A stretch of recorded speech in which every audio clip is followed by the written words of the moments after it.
बिस्मिल्लाहिर्रहमानिर्रहीम अस्सलाम वालेकुम viewers, welcome to my YouTube channel. Viewers, कैसे हैं आप? उम्मीद करता हूँ आप ठीक होंगे। वीवर्स, आज मैं आपको डेक्सला 60 mg कैप्सूल का मुकम्मल रिव्यू दूंगा जो मैदे की तेज़ाबियत, सीने की जलन, heart burn, gastric ulcer, peptic ulcer और जेड के लिए बहुत ही मुफीद कैप्सूल है। डेक्सला कैप्सूल को किन कंडीशन में इस्तेमाल किया जाता है, इसके फ़ायदे और नुकसान क्या हैं, इसके कॉन्ट्राइंडिकेशन क्या हैं, ये सब कुछ मैं आपको वीडियो में बताऊंगा। वीवर्स, सबसे पहले मेरी आपसे रिक्वेस्ट है, मेरा चैनल मेडिकोज इन्फो सब्सक्राइब करें। वीवर्स, बात करते हैं डेक्सला कैप्सूल की पैकेजिंग की। तो इसके एक पैक में 30 कैप्सूल होते हैं और इसकी कीमत 700 रुपये है।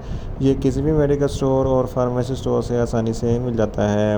वीवर्स, अब बात करते हैं डेक्सला कैप्सूल की फार्मूलेशन की। तो इसकी फार्मूलेशन में डेक्सलेंज़ोपराज़ोल 60 mg होता है जो मैदे की तेज़ाबियत और सीने की जलन के लिए बहुत ही मुफीद है। वीवर्स, अब बात करते हैं डेक्सला कैप्सूल का सही तरीका इस्तेमाल और खुराक की। तो डेक्सला कैप्सूल दिन में एक कैप्सूल 2 मरतबा इस्तेमाल कर सकते हैं, यानी कि एक कैप्सूल सुबह, एक कैप्सूल शाम में इस्तेमाल कर सकते हैं। कैप्सूल को खाना खाने से पहले या बाद में भी इस्तेमाल कर सकते हैं, या आप अपनी कंडीशन या डॉक्टर की हिदायत के मुताबिक भी इस्तेमाल कर सकते हैं।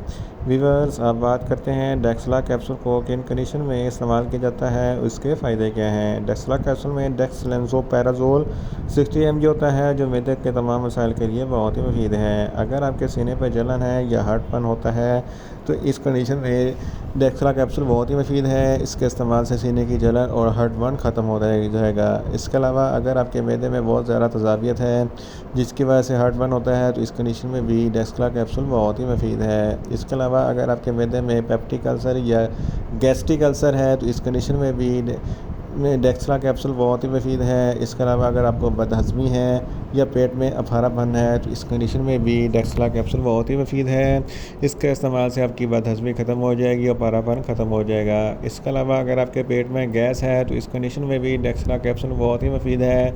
इसके अलावा एक बीमारी जड़, जिसको गैस्ट्रोएसोफेगस रिफ्लक्स डिजीज़ कहते हैं, ये एक ऐसी बीमारी है जब मैदे में बहुत ज़्यादा तेज़ाबियत हो तो तेज़ाबियत जब सांस की नाली में आती है तो हार्टबर्न होता है और सीने पर जलन होती है और मतली जैसी कैफियत होती है। तो इस कंडीशन में भी डेक्सला कैप्सूल बहुत ही मुफीद है। इसके अलावा अगर आपके पेट में बहुत ज़्यादा दर्द है तो इस कंडीशन में भी डेक्सला कैप्सूल बहुत ही मुफीद है। अगर आप बहुत ज़्यादा स्पाइसी फूड खाते हैं तो स्पाइसी फूड खाने के बाद डेक्सला कैप्सूल का इस्तेमाल ज़रूर करें ताकि आपके मैदे में ज़्यादा तेज़ाबियत पैदा ना हो। इन शॉर्ट, डेक्सला कैप्सूल मैदे की तेज़ाबियत, सीने की जलन, heartburn, gastric ulcer, peptic ulcer और जेड के लिए बहुत ही मुफीद कैप्सूल है।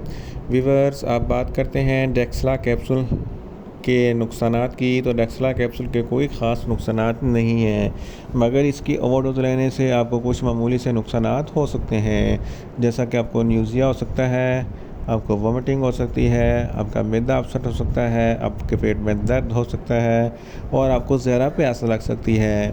वीवर्स, अब बात करते हैं डेक्सला कैप्सूल के कॉन्ट्राइंडिकेशन की। तो हाइपर सेंसिटिविटी वाले लोग डेक्सला कैप्सूल का इस्तेमाल ना करें। प्रेग्नेंट ख़वातीन और ब्रेस्ट फीडिंग ख़वातीन डेक्सला कैप्सूल का इस्तेमाल सिर्फ डॉक्टर की हिदायत के मुताबिक ही करें। इसके अलावा छोटे बच्चे जिनकी उम्र 10 साल से कम है, इनको डेक्सला कैप्सूल का इस्तेमाल ना करवाएं। वीवर्स, ये था डेक्सला कैप्सूल का मुकम्मल रिव्यू। उम्मीद करता हूँ मेरी ये वीडियो आपको अच्छी लगेगी। मेरी वीडियो को ज़्यादा से ज़्यादा लाइक करें, शेयर करें और कमेंट्स करें और मेडिसिन के मतलब इन्फॉर्मेटिव वीडियो के लिए मेरा चैनल मेडिकोज इन्फो सब्सक्राइब करें और साथ में लगे बेल आइकन को लाजमी प्रेस करें ताकि मेरी हर नई वीडियो आप तक बर वक्त पहुँच सके। मिलते हैं एक नई इन्फॉर्मेटिव वीडियो के साथ। अल्लाह हाफिज़।